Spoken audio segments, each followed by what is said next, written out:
Ladies and gentlemen, today I have the pleasure to welcome Mr. Prem and his wife, Miss Amido. Miss Amido and Mr. Prem, thank you very much for joining me under the Human Rights Tree. Today, I would love to talk about Osho, his work, and how the next generation can benefit from his work. And I know at certain point in your life, you did have the chance to meet him and be able to follow his work. But before we start talking about Osho, you don't mind just telling me a little bit about you. And I'm going to start with Miss Amido. So I was born in England, and what can I tell you? I don't usually wander back so far.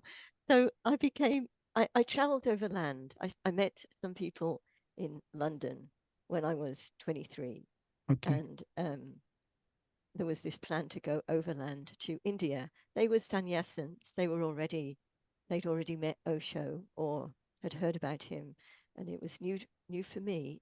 But I had this feeling that this was something that I could not take part in. It wasn't like a big yes. It was like I just I had to do it. I couldn't not.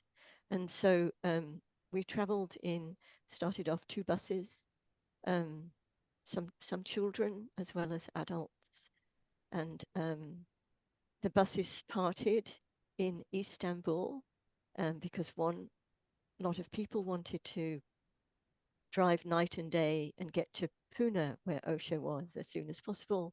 I went in the slower bus that traveled during the day. We slept at night. I We see. actually arrived pretty much at the same time. The two buses, which was interesting. And Mm, so Osho has just been a really big part of my life. So it's difficult to think it was just kind of going to school, and then I studied sociology, and then quite soon after that, um, my my life, of which Osho was a big part, began. I see. What about you, Mr. Prem? Can you tell us about you, about a little bit about your background? Well, I mean, from an early age, late teens, I think the inquiry began. Of course, it began with experimentation in different substances, and certain experiences happened through that, and one thing led to another, and I came across a fellow named Mayor Baba.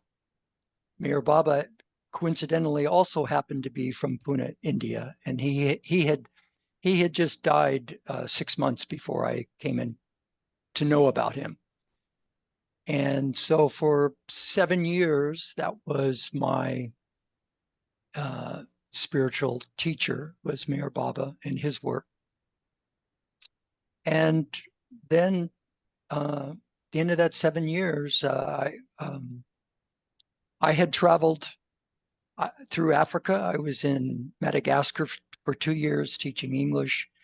From there, I went to India, Nepal, and in Nepal, I came to hear about that there was another living master alive down in Pune, who was known as a rebel.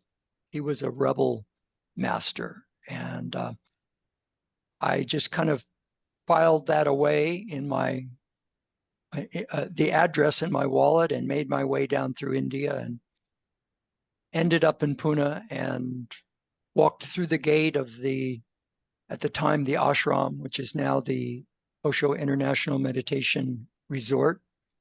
And that was it. That was in 1976. I see. So it's a long time ago, and here we are.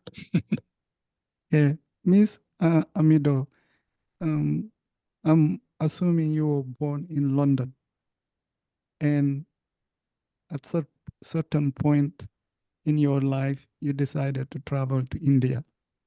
Can you just share a little bit what triggered that journey? Why a woman who lived in London decided she wanna go through a journey in India? I was living in London at the time, Okay, although I was actually born in Birmingham. But Birmingham. Okay, yeah, so it was um, meeting people who had already met Osho. So to me, um, these people seemed so alive, and there was a lot of joy and incredible acceptance. And I was quite maybe kind of a little shy and reticent, and I immediately had a kind of affinity um, and really was comfortable um, with these people. So I was I was sort of unsettled really. I'd spent 6 months in Israel and then I'd come back and started working in a children's home, and I was thinking I'd become a social worker, and I'd sort of set that up so that I would return to university and study to be a social worker. But it it wasn't really. I knew it wouldn't be comfortable. Um, oh, and actually, what I did do, I went to France and I did some therapy groups um, this summer before we left, donc vous and parlez un peu le français. very much per. Okay. And it was it was mostly people who were English speaking, and the therapists were mostly English speaking too. But Okay. that was quite it would start the trying to look inside journey. And there was a coming together of those people in the evenings around a bonfire, and we'd listen to Osho discourses. And I was I, I was really interested in what he had to say. And um, and so when these ideas came up about traveling over and to India, it was just something I like moved along with, you know. Along the journey. Yeah, Yeah, just yeah. I truly believe that traveling is one of the best school. And Mr. Prem, as you emphasize it, you have been traveling during that time, and but in some time you have been traveling through using substances, and I'm guessing you were seeking for something. Can you share what you were seeking for?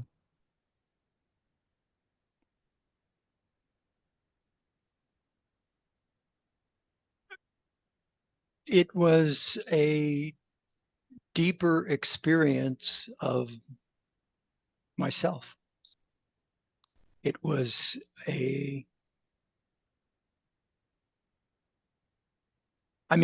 as I mentioned, I had already for 7 years been with Meher Baba. And with Meher Baba, it was simply a heart connection because I never met the person in the body. He was already gone. So it already was a personal journey of mine. I wasn't in any group.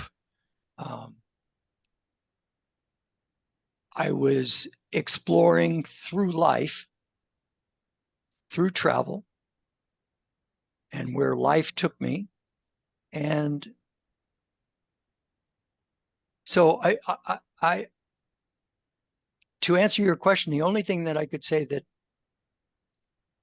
concretely that I could say that I was looking for is that I heard that there was a living master, a living enlightened being. So Meher Baba was already gone. this person was alive and I wanted to meet one. So that was probably the driving force of why I went to Pune. I see. At certain point in your life, Miss Amido, you met Mr. Prem. Did you recall the time and the date you guys met? Um, I mean, when there's a period in, the Pune ashram that's referred to as Pune 1, and I worked as a guard for a little while for the building where Prem lived, and so I would see him walk backwards and forwards through the garden, but I would see everybody. But I remember the time when we really had a very strong connection, which was at the ranch when I was returning after having been away from the ranch for some months, and getting off the bus, and there were a few people who lived there who were, I don't know exactly if they were working or what they were doing, but in any case, Prem was there, and we just had this really, really lovely hug, and that was that felt like a real meeting. So was it love at the at first sight, Mr. Prem? All there was love everywhere at the Yeah. ranch. So, you, there's a love that is non-objective, which is a much more beautiful kind of love, rather than you're loving someone or something, where you simply are love. And so all around you is love. And that day was certainly part of that.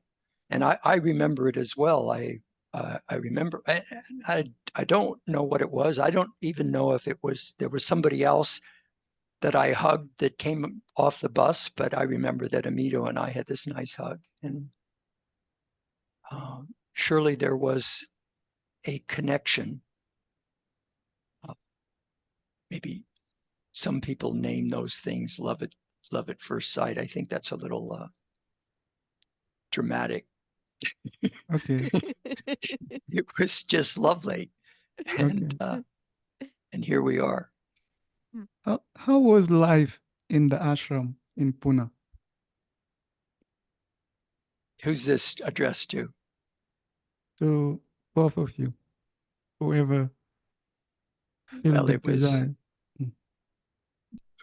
I suspect that if you asked 100 sannyasins this question, that 85 of them would say magic. It was magical. That's really the word. That it was. It was vibrant. It was alive. It was creative. It was also hard, because you were confronted with your own limitations and your own ego and your own no saying and your own trips. And so and that's what it was about, was being able to see those, and by seeing those, to be separate from them and not attached to them. Amita? Yeah, I definitely agree with this. It was quite magical, really, um, because there was a little bit of time near. I just returned to Pune, and I wasn't really in a very good space, and I started working, and I wasn't going to lecture, and I was feeling kind of miserable. And my boss, this Australian woman at the time, she said, "Go to lecture, go to discourse," and so going to discourse was just, it happened every single day, and you would go you know, get up in the morning and have a shower and dress yourself. And I lived through, you know, like a lane where it was green with beautiful trees and parrots, and you'd sort of walk quickly to the ashram and sit in the hall and wait in this beautiful space with everybody else for him to arrive. And his arrival was, you know, like it was like silence moving. And then we'd sit for an hour and a half or so, and and it was just quite amazing. Be taken to a very silent space in ourselves, which, you know, I had no way of going there alone, but sitting in this hall with him speaking, and also the silence between his words, you just sink into a silent place. And that silence was filled with love. Mm. Its very flavor and fragrance was that love that I mentioned, that love that's non-objective, that's just your insideness. When it comes to the structure of the ashram, can you give us, for the people who didn't have the chance to go there, can you give us the structure of the ashram as far as the location of where people live, where people do their meditation, or where is the library? How can you describe the ashram for the The, people? the, the actual space at the ashram was quite small. It was like 5 acres. Okay. But it was set in a residential area of Pune that was filled with very large houses that used to belong to the British military higher ups. And when they left, then they became owned by ex Maharajas around India. The people would own these houses, and many of them would be empty because they would be there only for part of the year. And so it was an area that was unlike other parts of Pune because it was owned by wealthy Indians. So it was well kept. It was beautiful grounds. But the main thing, as Amido touched on, each of the lanes were full of these very old trees. And so it was this shady, cool, green. So that's how it looked. And some people lived in the ashram, and many people lived outside the ashram. And so they would come from where they lived, and some people worked in the ashram, like preparing food or helping with the distribution of Osho's books or cleaning the facilities. And some people simply hung out in Pune and came to discourse in the morning. And then there was also the groups, the therapy groups. So some of the world's best therapists at that time became attracted to Pune because Osho was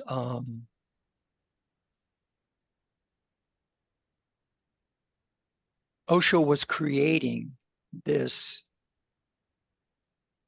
amazing World Therapy Center that combined with meditation. So the therapists went much deeper in their work than they'd ever done before because of the extra added element of meditation. And so that was a big part. People would come and do these groups and explore themselves. There's encounter group and primal therapy and enlightenment intensive. And at the same time, there was things like Tai Chi being taught and yoga being taught. And so this large growth center is what was happening. So some people were working in it and some people were just participating in it. I see. Miss Amido, can you share a little bit beside those activities, how daily life look like for a person who come to the ashram? What do you do in the early morning and afternoon and at night? Um, so, so some people would start the day off with dynamic meditation, which I believe was at 6 in the morning. But as you can tell, it wasn't something I did very often. And then after dynamic meditation, the it would be time for the discourse. The hall would clear out and it would be made ready for the discourse, which I think started at 8. And the discourse was really everybody that could would go. Sometimes people couldn't because of their work. Um, and then after discourse, for many people, that's when you would go to wherever it was that you worked. And so for me, I used to work in, it was not like on the actual ashram campus, it was a couple of lanes over. And I worked in the office there, helping, with administrative kind of stuff to begin with. And there was as a sauna built while we were there. And for a time, I ran the sauna. And then, so that I, that, you'd go to work after discourse. And it wasn't like you had to be there right on time or anything. People would just sort of, because after discourse, you would be a little bit like flattened. It was quite hard to get moving sometimes. So, just people would slowly wander into their different, I don't know, were they called temples at that time? I can't remember. I don't remember. I don't remember either. Mm. But if you if you weren't working, there was a sort of meditation structure throughout the day. So there'd be something called Sufi dancing at about 10 o'clock. And then in the afternoon, there'd be a humming meditation called Nada Brahma at about 3. And these would all happen in what was called Buddha Hall. And then at about 5:30, there'd be a Kundalini meditation, dancing. And then at night, there was music group where you would have live musicians and we would sing and dance. It was really nice. And Nice. in terms of the more sort of more almost spiritual side of things, in the evening, Osho would again see people in what was called darshan. So you would have to make an appointment, or there were various ways you would get in to darshan, but that you could go and sit with him, and it was a much smaller group of people than in the discourse. And people would ask questions. So you'd be called up and you'd ask whatever your question was with Osho and talk to you. So I just say one thing, that this is historical that we're talking about.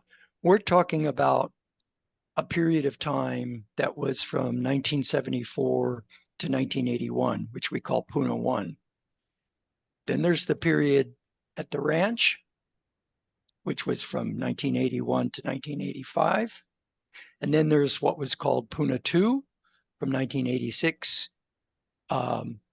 well, even to now, but sometimes we call it till maybe 2000, and then from 2000 on, Pune 3. And all of those periods are different. So when you're asking what was it like, we're only telling you about what was happening in Pune 1.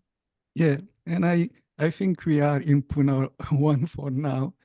And after that, we will go to United States because I did also have the chance to watch the Netflix Yes. documentary, Oh yeah. and I know it was kind of a challenging moment. You have to go back to India because of difficulties with the U.S. government.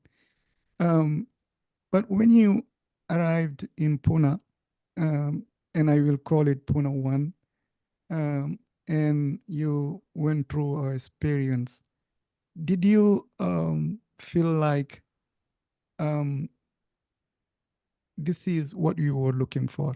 Because often we live where we we are from, we go to other places, but some places may be quite a disappointment. But for you, when you come to Pune 1, was it what you were seeking for? Did you feel like you were happy being there? Well, I can just tell you that the first words I spoke when I arrived, I walked up to first off, just a little bit of a story. I also was aware that there was this person named Satya Sai Baba in India. And it was actually, I kept seeing photos of Satya Sai Baba in Nepal and realizing, okay, there's a living guru and I want to go see him. And it was sometime later, somebody just told me, oh, if you're going to India, you should see this Rajneesh fellow. He's a real rebel. So I filed that away. So at some point, I heard that in Pune there was a Sai Baba center, and then there was that Osho center. So I thought, oh, good, I'll go to Pune, and I can go to both of those. So I arrived in Pune on the train from Bombay, and I got in a rickshaw, and I told the rickshaw driver, I said, Sai Baba Ashram, Sai Baba Ashram. And he said, yes, yes, yes, yes. And I said, Sai Baba Ashram, right? Yes, yes, yes, yes. And we drive in the rickshaw, and as we're driving and we're approaching the destination, I start seeing all these Western people in orange clothes with malas. And I thought, I'm not sure this is the place. Sai Baba Ashram. And we pulled up to the front gate, and I looked at this gate, and this big German sannyasin with long hair, he came and he greeted me, and I got out and I said, I don't think I'm where I was going, but I know I'm in the right place. And those were the words that came out of my mouth, because just at that moment, that's how it felt. And a little later, as I mentioned, I had been traveling for 3 years, and yes, somehow that was a seeking journey and not knowing exactly what I'm seeking. But after a few days in Pune, I realized it was the end of my traveling journey to find something, that something was ending here and something was beginning. And I felt that then I would have to go back to where I was from, which was Kansas City, Missouri, and I was going to have to share what I found here. So it was a big, big turning point. And yes, 100%, I was at home. Let's see. So who was Osho?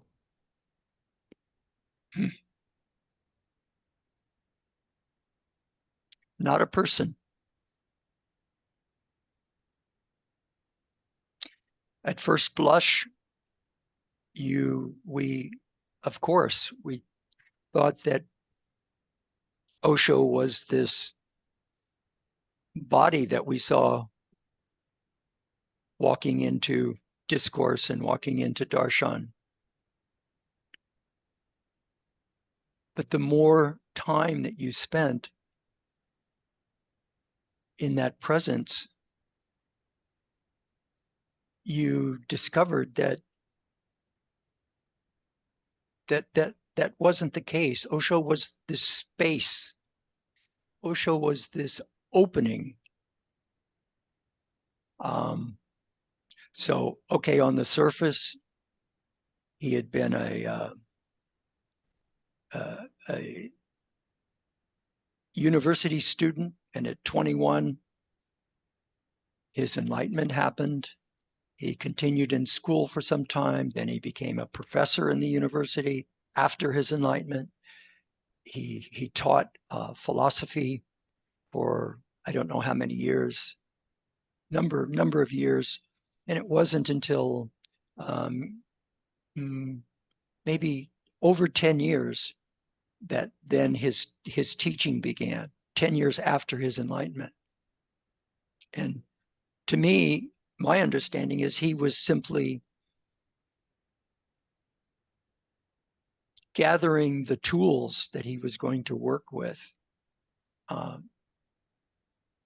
And all right, so there's a few 2 bits that Amido put in a few bits. Miss Amido, has Mr. Prem said at 21, also was enlightened. Do you, by listening to his speeches and teaching, what trigger his enlightenment at 21, if you recall? What triggered Osho's enlightenment? Yes. Did you say? Oh, well, I can only say anything about that, from things that I've read or things that Osho said in discourse. And it just seems like he was kind of born ready, already probably did a lot of work, and he was just right. But what's more important is what will trigger your enlightenment. Because his whole work is for us to find our own enlightenment. And he's given us the tools in order to work with for that. So we're not going to duplicate what happened with Osho, and we're not going to duplicate from one to the other, but we have tools that we can discover our own. Osho would call it your natural state is enlightenment. And on top of that natural state is all of our crap. And so the work is simply to start disidentifying with that crap. And slowly, slowly, the cloud starts disappearing, and the sky begins to be seen and felt and imbibed. I see. So how many months or years did you stay in the slum, in Pune 1? I arrived in 1976. I went back to the States for a short while, as I mentioned, to share what I got. I came back in 1977. And, I had a trip to Japan to teach English and earn money and come back. But essentially, from the time 1976 until 1981, I was connected with Osho and Pune 1. So 5 years. Miss Amido, 4 years. when also decided to go to exile in the United States, were you in Pune 1? Yes, I was. Yes, nobody, well, I'd say very few people knew what was going on. And I just count myself so lucky because I didn't actually work in the ashram, but I just happened to be there when he left. But, or, it wasn't like there was any big deal made about it. It was just the car going out, going out. But,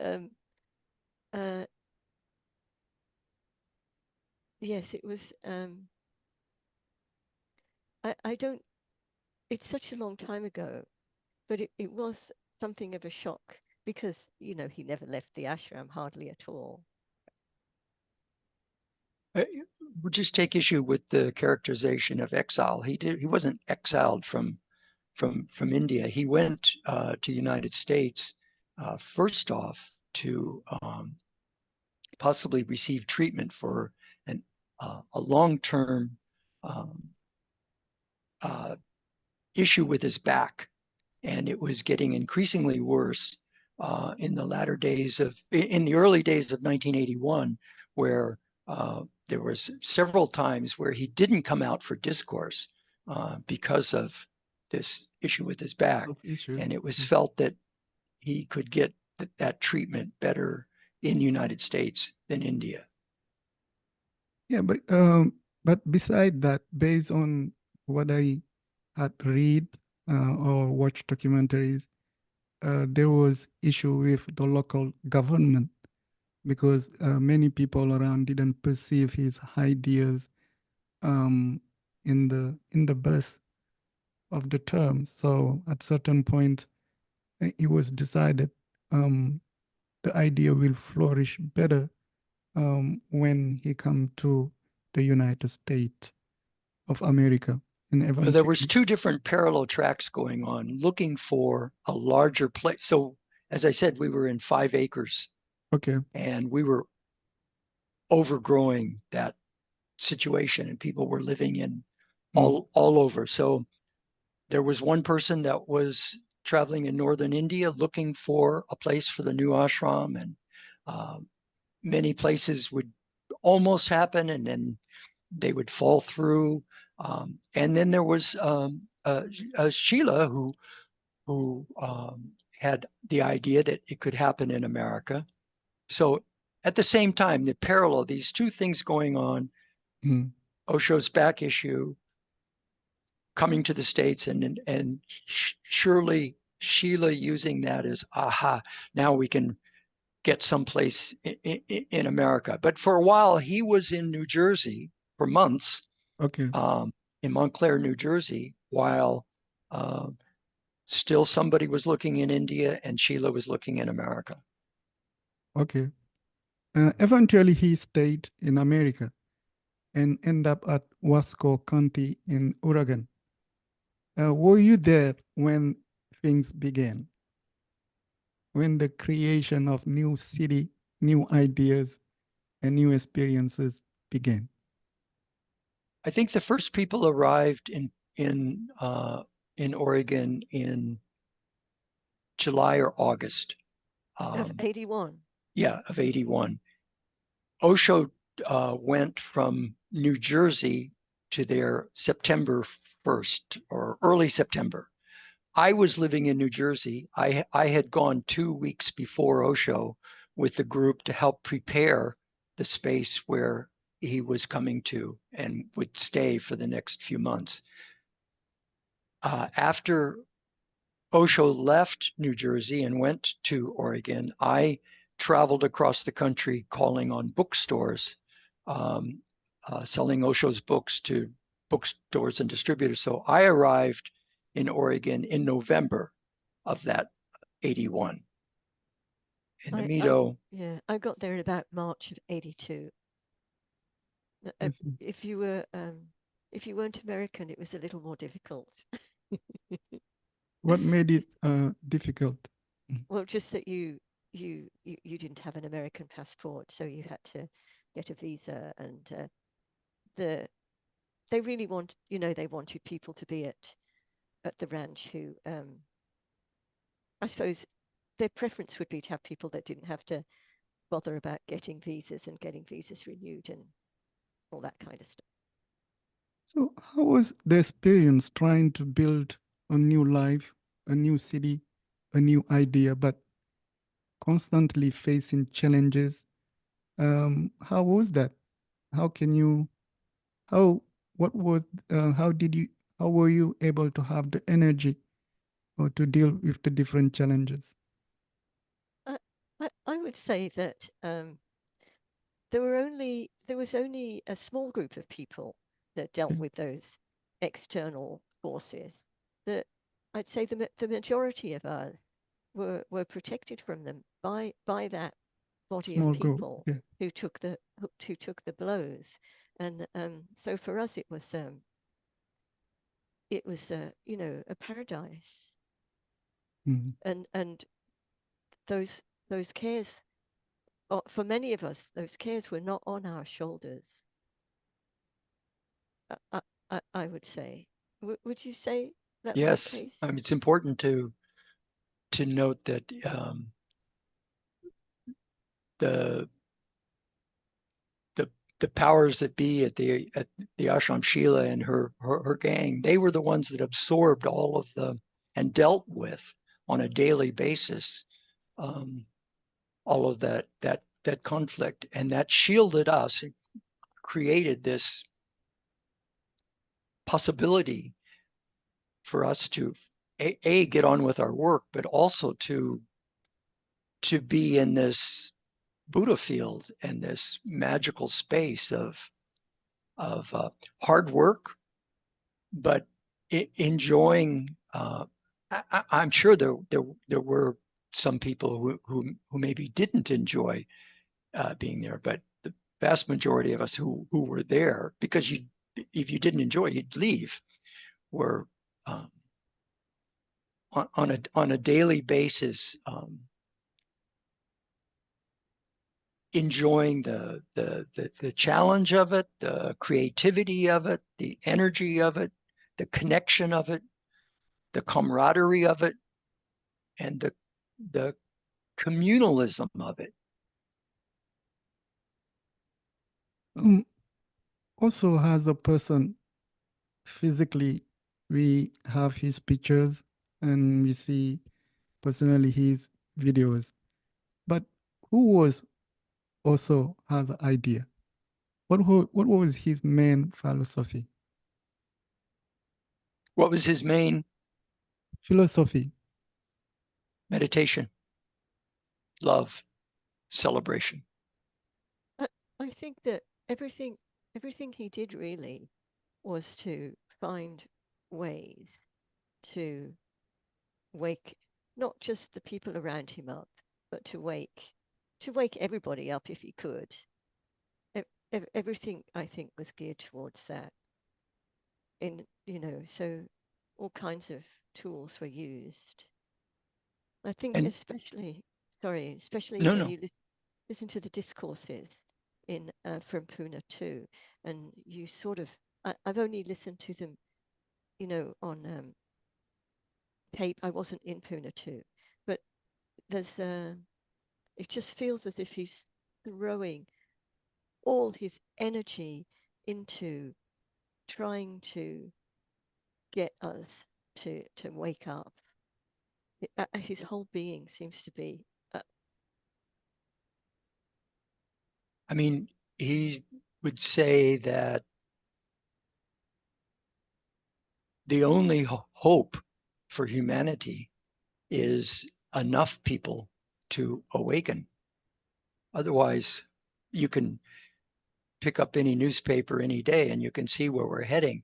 So the only hope, the only way out of this, and it may not succeed. The whole planet may have to all start all over again. But is to enough people to wake up, to come to know their inner being and live from that. And the steps to wake up require meditation, love, and hope. What kind of I wouldn't say hope. no hope? No hope.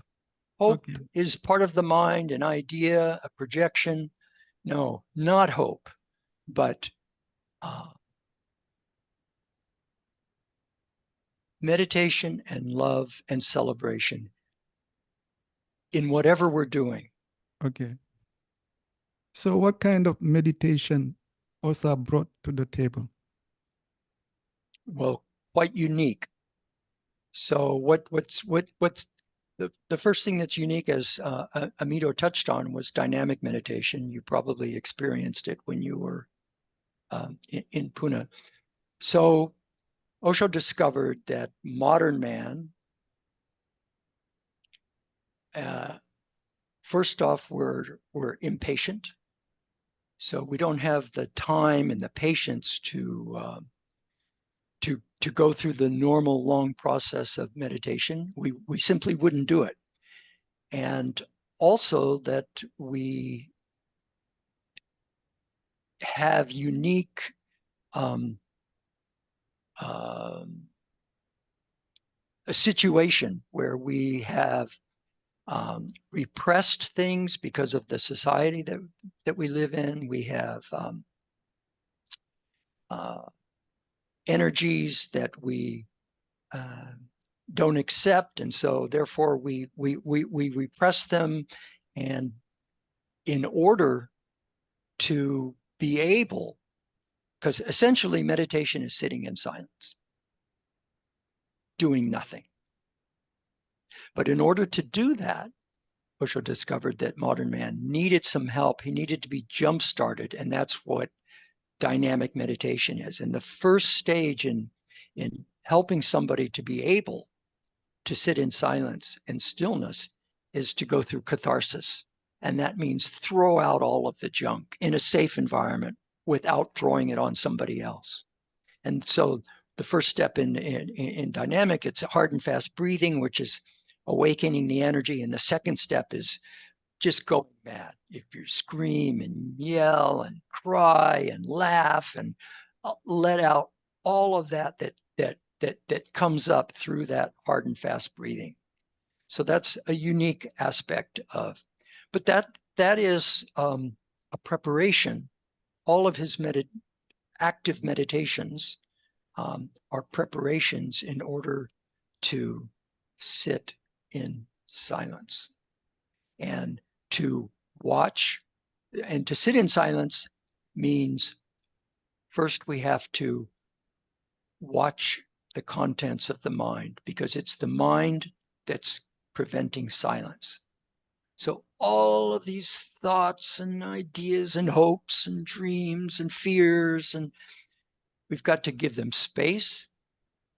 We have to watch them without pushing them away, without grasping the ones we want, without analyzing, without judging. And through that, which this process Osho would call witnessing, the natural meditative space begins to dawn. I see. Miss Amido, after the dynamic meditation, as Mr. Prem emphasized, there is love. By being through the experience of witnessing Osho and his work, how do you define love?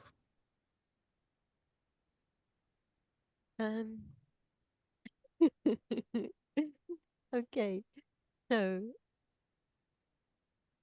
I suppose the easiest way I can describe it is that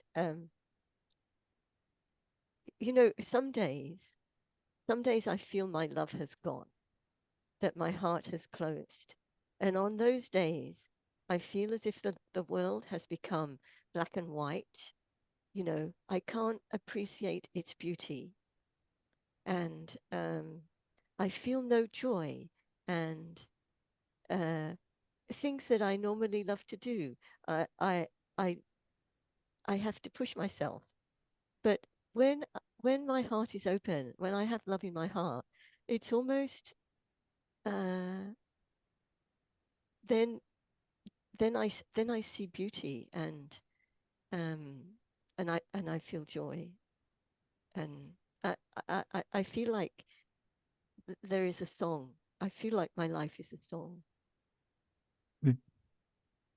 What about you, Mr. Prem? Can anybody say more than that? No. No. She said it so well. Yes. I mean, love is our natural space. And meditation is the way to contact that innerness, which is love. Love is our natural place. So why you think, what triggers so much hate around the world if we are born with love? We are born with love. You can see a young child. Nobody can dispute that a newborn baby is love personified, right? Yes. So what happens between that love personified? What are the things that take place until, let's say, they're a young adult? Education, parents, society, conditioning. Somebody's telling you that you're an American or you're a German, and somebody's telling you the whole history, and somebody's telling you that you're a Hindu, you're a Christian, you're a Muslim, and they're giving you the whole history of the religion and telling you you're different than somebody else.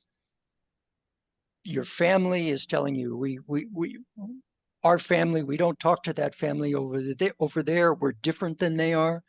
So all of that conditioning is what gets superimposed on this natural state of love. And that's what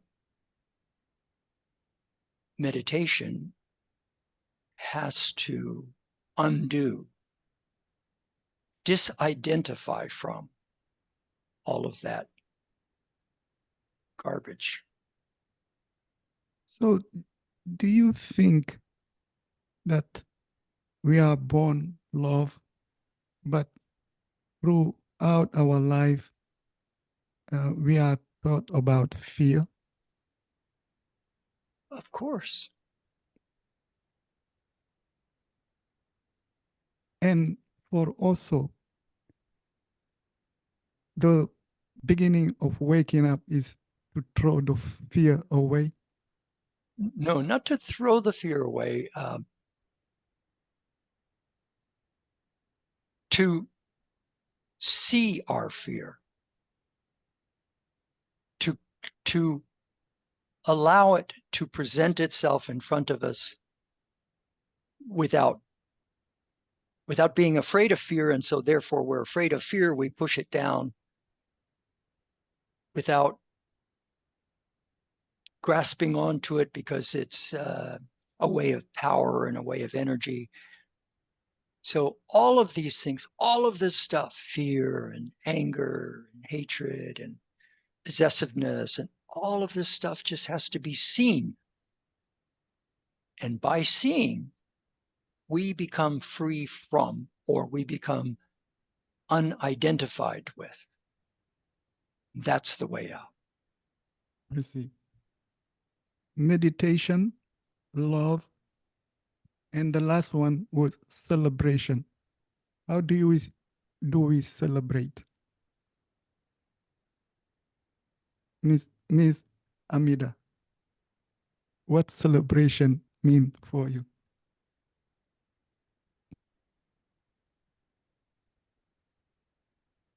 I think I think laughter is celebration, and dance, it can be celebration.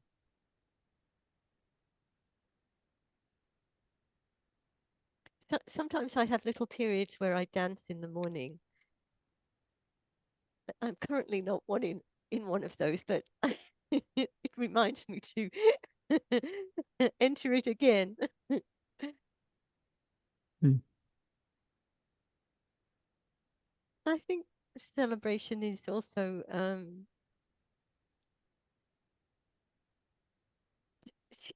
sharing your love.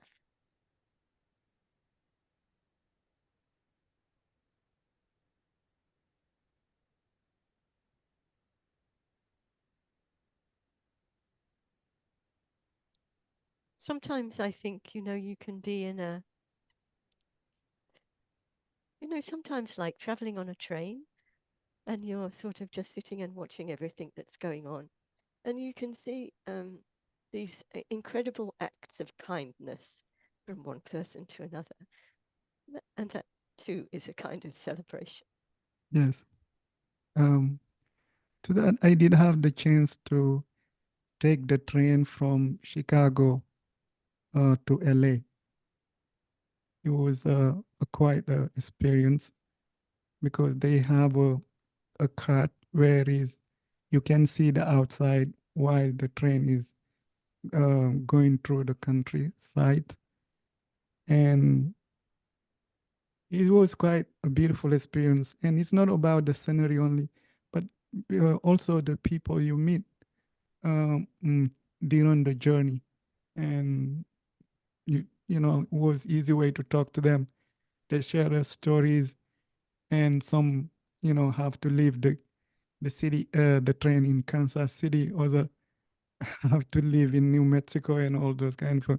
But when you brought up that train experience, I feel like celebrations, to celebrate, you can celebrate everywhere. Even sitting and watching the sunrise or being walking in the park is a kind of celebration. What about you, Mr. Prem? What celebration is about? No, I think you said very well. Mm. Celebration is saying yes to life and what life brings to you, and um, going into it with your whole being and being present. Celebration means being present. There's no celebration without being present. And being present means celebration. Being in this moment, conscious, aware, alert, um, accepting, and then life's a dance. I see. Also was in Antelope. Um, he wanted basically to have a community of waking people. And through learning from what you're saying, I believe the waking people, the basement of his idea was to meditate, love, and celebrate life.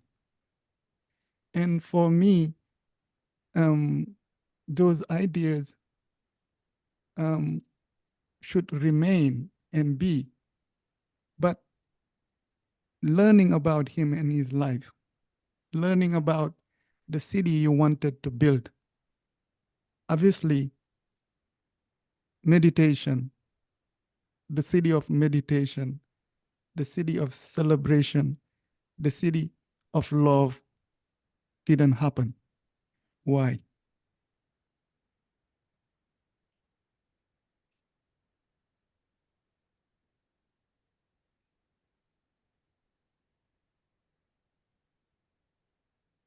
Because it's an impossible task. And it's just the endeavor, the endeavoring of that, which is the purpose of the journey, not the end. The endeavoring of that, the working towards that, we have no control over much. There's not much we have control over. So all we can do is do what we do and do it as best we can, and not be identified with hope for a result. And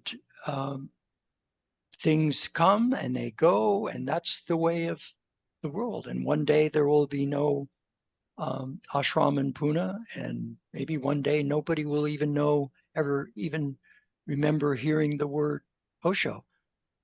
This is how life goes, but all we can do is live our life and do the best that we can in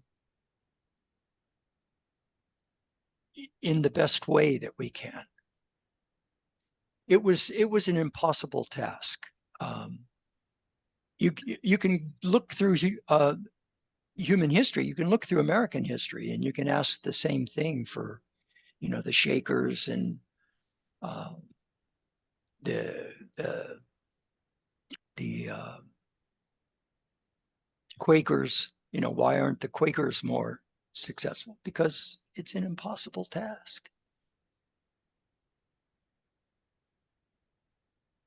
But should we wonder, ask the question at least, why, as you describe it, it was quite a paradise on earth.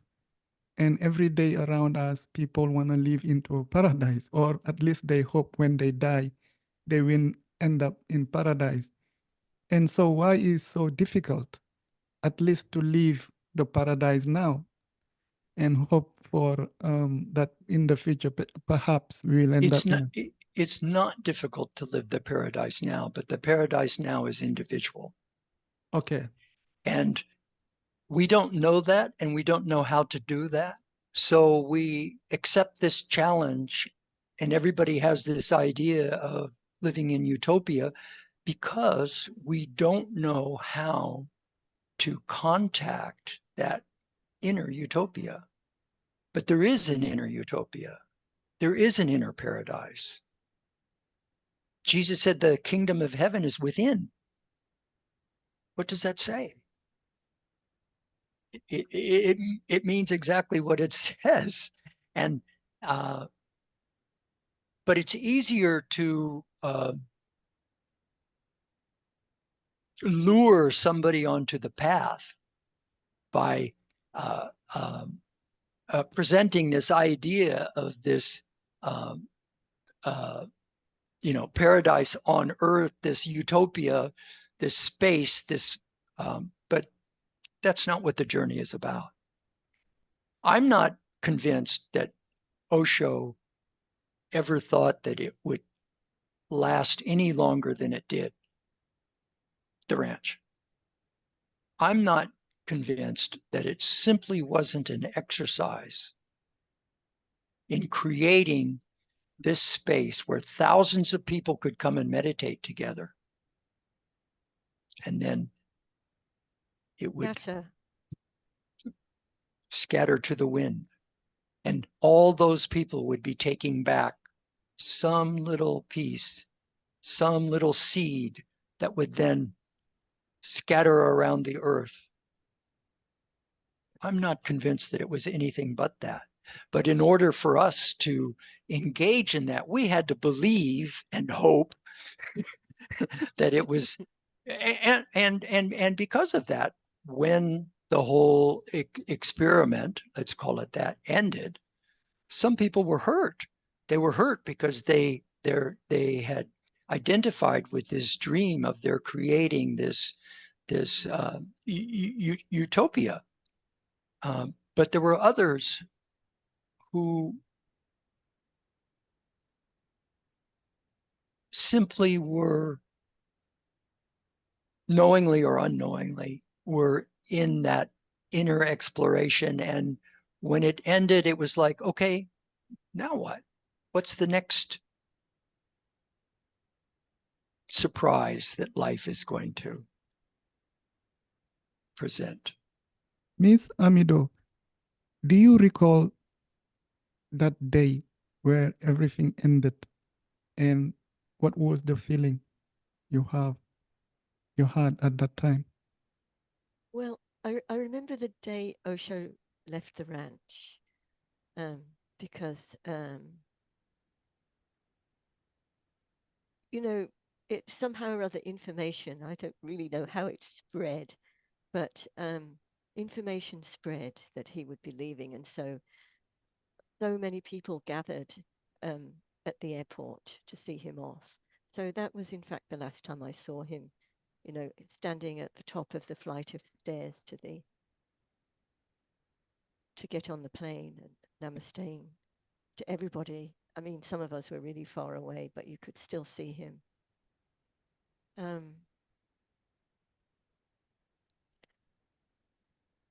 It's not clear to me. I know I was I know some people had left the ranch. There'd been a whole series of people leaving because there was the fear that we were going to be invaded.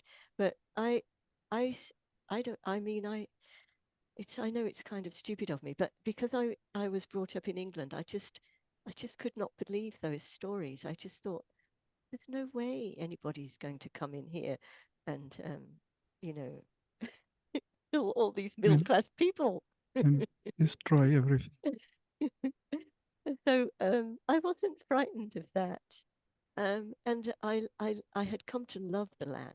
I just loved the beauty of it, looking at it. And so I could, we could stay. So I just continued to be there until I was able to let go, I suppose. What And about, when yeah, go ahead, sorry. go ahead. I was just going to say that when I did leave, I um, I was really deeply unhappy. It was a very sort of unhappy phase, and I became acutely aware that my joy and my happiness had been totally dependent upon being in the Buddha field and being in the presence of a master, and that I did not have that within myself, and that was a source of great misery, not What was the change? surprisingly. What was the changing point then? Mm. Yeah, yeah. Mr. Prem, after he left for what we call Puna Tree, did you follow him? So Osho left in November of 81. And, there was a period of time where the people around him were trying to find a place for him to go. And he went to many countries. They wouldn't allow him in. Mhm. A couple of places he was allowed in for some time, Uruguay and Greece. But then there was pressure from the US government in order to get him out and to get him back to India. For me, I stayed at the ranch until I believe it was April of the next year, 86, and was engaged in moving the whole book distribution uh, off of the ranch to a new location, and we moved it to Boulder, Colorado. And so that was my endeavor. And then setting up again the whole distribution center there and recontacting the bookstores and distributors and um, uh, making all those contacts again.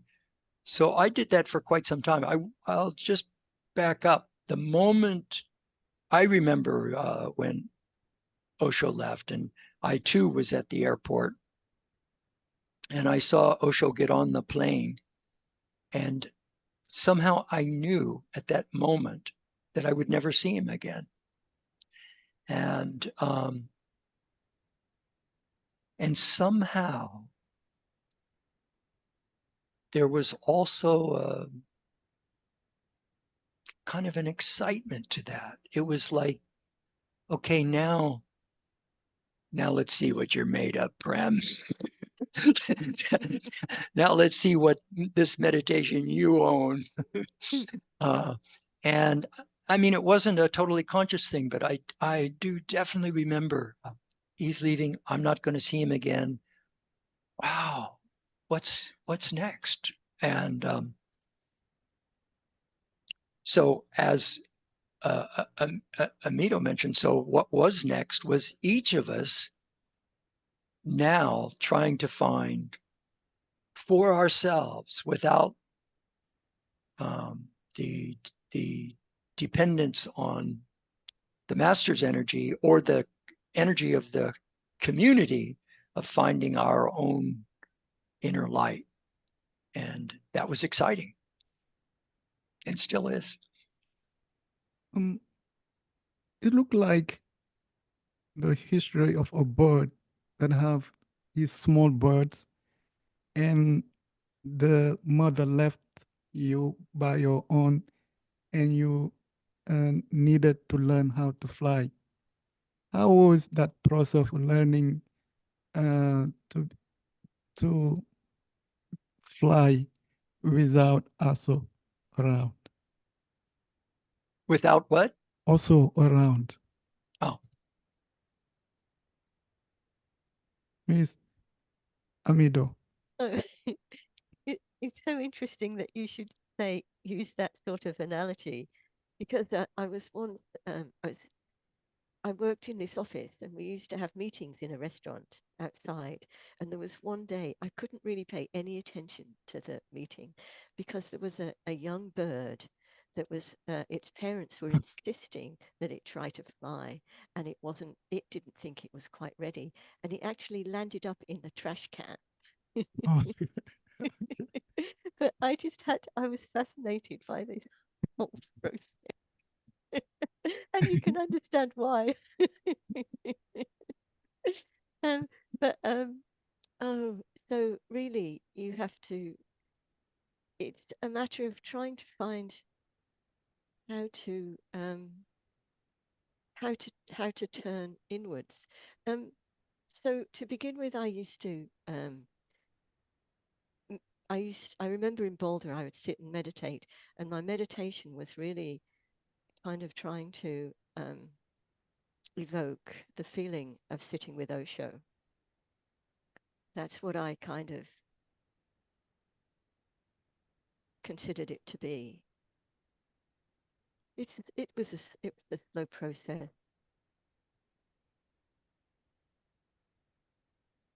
sort of landmarks along the way. I worked as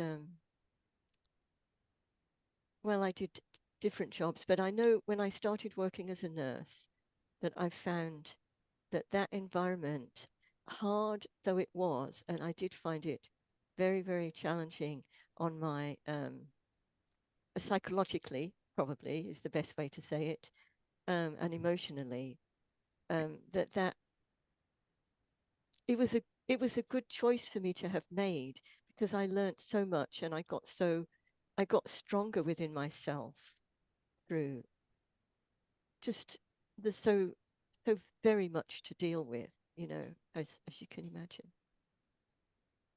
What about you, Mr. Prem? I remember it was shortly after Osho died, and I was exploring books by other Indian teachers, Nisargadatta Maharaj, Ramana Maharshi. And at some point, it was like the first time that I ever looked at the mind. Before that, I had not actually looked at it as an object and its activities. I had even whatever I was doing in meditation was somehow me doing it through the mind. But at some point, there became this conversion. I think this is the real conversion when the light is turned in and you're actually looking at yourself on the inside. And it was like, oh, wow, that's what Osho's talking about all these years. Let's get busy here, get cracking. I see. So you are a husband and wife. If you don't mind me asking, how long we have been together and how the teaching of OSA help in your relationship? Because I believe in any relationship, there is up and downs. And sometimes wisdom is required. How the wisdom of also help you in your relationship on carrying meditation, love, and celebration. Miss Amido. Um, so we've been together since 1986. Oh, So wow. that's maybe 30. We've been married for 35 years. Okay. Maybe we've been together for 37. I think maybe, yeah, Somewhere thereabouts. something like that. Yeah. Um, so I think, yeah, Osho's teachings help in all areas of life. So, you know, often he has exhorted us to be more loving. So that's something that I remind myself. And also that if you're angry, you don't have to either suppress it and you don't have to, it's really got nothing to do with the other person. So you don't have to put it on the other person. You can just go somewhere and have a good look And then there was something I heard Jean Klein say about relationships. And he said to whoever was asking the question, but I just thought, I just loved this answer. He said, remember the love when you first met. And and I think if you remember the love when you first met, all of a sudden, all the cobwebs are cleared out of the way. I see. Remember the first time you met, Not so much the first time you met, but the love, that love that you had for that early period of time. the source of that Yeah. love. What Yes. about you, Mr. Prem? Well, it's about being honest with ourselves, um, being true to ourselves, not that it's important that you are not um, trying to be what the other wants you to be. That's very important. And it's very important that you allow the other to be what they are. And also to be honest with each other. And I think we're pretty good at that. Yeah, Um, I recall huh? one of his teaching is love is like a flower. You don't go on peeling the leaves, you let it be. Yeah. Um, And not to impose ideas on it. That's important. Like I don't believe in I heard somebody recently say, "Oh, they wanted to find the person that was their perfect mate," and that's asking too much. It may happen that way, and it may not. But just trying to impose that on a relationship is going to doom it. Just allow it to be what it is for as long as it is. Enjoy it, be together, and and here we celebrate. are. Yeah. Um, we know Osa left this world. Do you recall what was his last words before he left? Well, one of the last words he spoke in his talks before he stopped speaking. The last key word is samasati. And samasati means it's a word that Buddha spoke, and it means right remembrance. It means remembering your being, remembering yourself, remembering your light. Not remembering as in memory, but as in reconnecting with. I see. What about Miss Amido? How do you interpret Osa also last word? Um, I was thinking, I wasn't sure whether it was going to be like Buddha's, or whether it was going to be self-remembering. How do I interpret it? Um,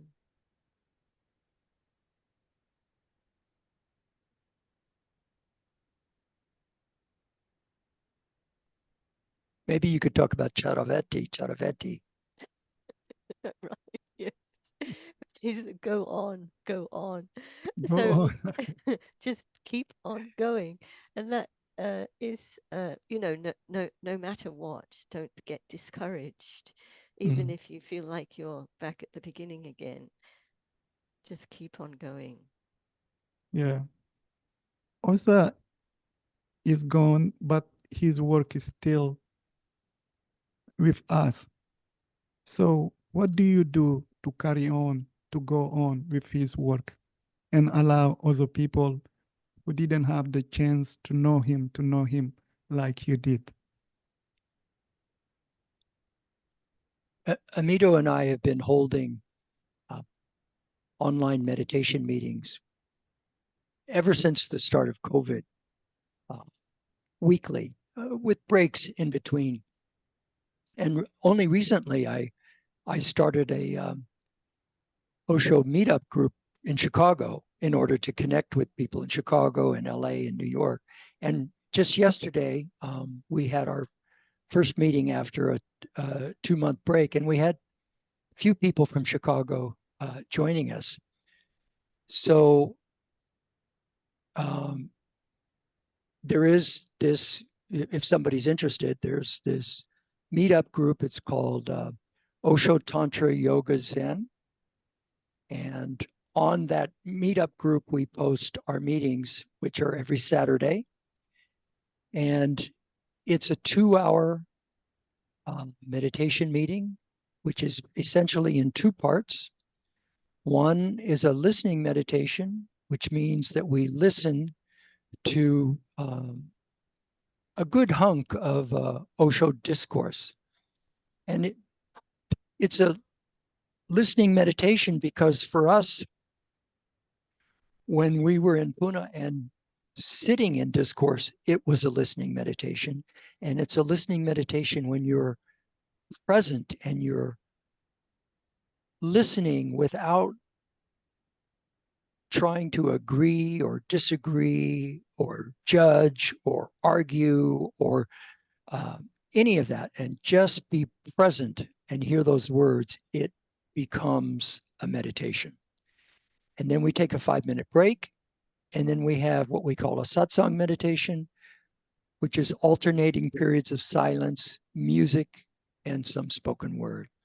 And so for these 2 hours, we're together with people from all different places, sitting in meditation together. At the end of that 2 hours, we have another period called our dialogue, where people can comment or question or criticize or whatever they want to share. And so if anybody's interested, they're welcome to join us. I would also, it's important to point out that if somebody's really interested in Osho's work, Osho.com is the source for the Osho Resort, and there you can have connection to what's happening in Pune, to online things, to Osho's discourses, to books, etc. So basically, one of the ways you find to carry on others' work is through a Chicago meetup group. Well, Chicago's one. So there's Chicago, there's LA, there's New York. We're in Atlanta, Okay. and we've had an Osho Atlanta group for many years. But just recently, I decided, well, I don't need to be in these places to have a meetup group if we're having a Zoom. So I started this group in Chicago, New York, and LA. So the Chicago one is on Saturday. And what time, from what time to what time? So in Eastern time, it's from 4 to 6. So it's from 3 to 5 your time. Okay. And whoever want to learn more about him, there is a also.org, if I'm not mistaken. .com. Dot No, com. not org. .com. Or Osho.com. .com. Well, plus YouTube has, as you know Yeah. yourself, has hundreds and hundreds of Osho video. So, but do you have any yearly gatherings in which you sit together and talk about him and remember his work?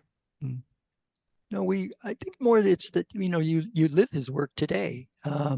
There are different gatherings that happens in different places. There's an Osho gathering that happens in Portugal, usually once a year. Sometimes there's one in Spain. Sometimes there's some that happen in the States. But it's an individual thing. And so there's not any global organization that's, people are deciding to do something somewhere and organizing it and doing it. There are places where you can do the active meditations in groups, but Osho was very clear that, and he created these active meditations. It's helpful if you have the music because it helps with the timing and to move you from one stage to the next, but that it didn't require a group. You can do any of these active meditations on your own. You just need to follow the instructions and have the music.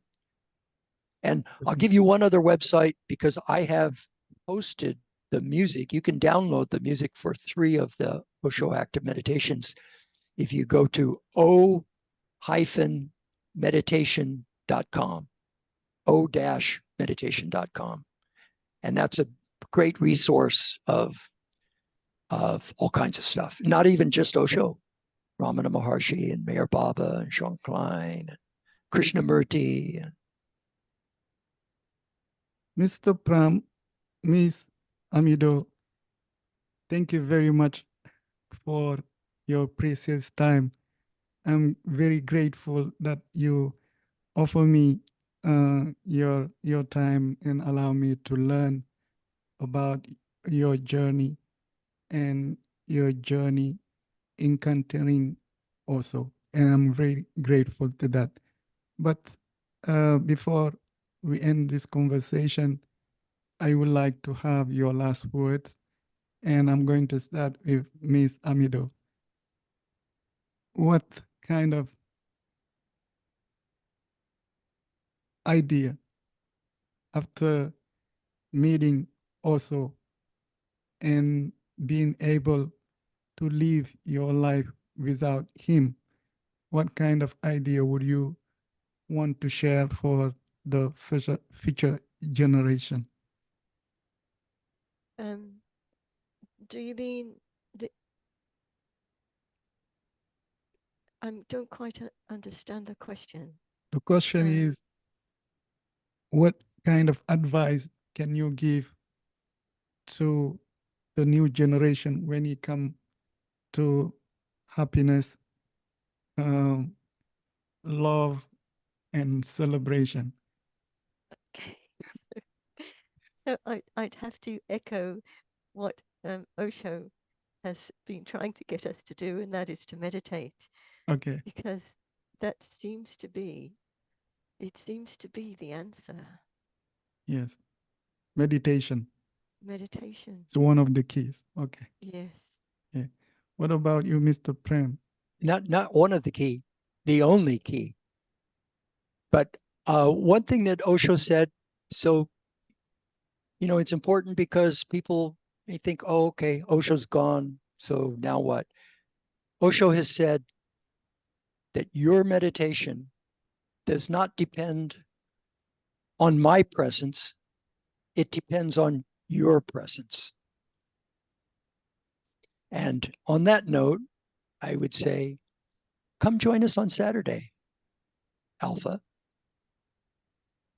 I will do my Okay. best to join the meditation. Okay. Again, And then see for yourself and Yes. and make it your own legacy. Again, Miss Amido, Mr. Prem, thank you very much for your time. And thank you for joining me under the Human Rights Tree. I will keep in touch. I will, if time permit, I will join the meditation and look forward to keeping in touch. Again, my blessing. Thank you very much. Thank you. Thank you. Bye. Thank you, Alpha. Bye-bye. Okay.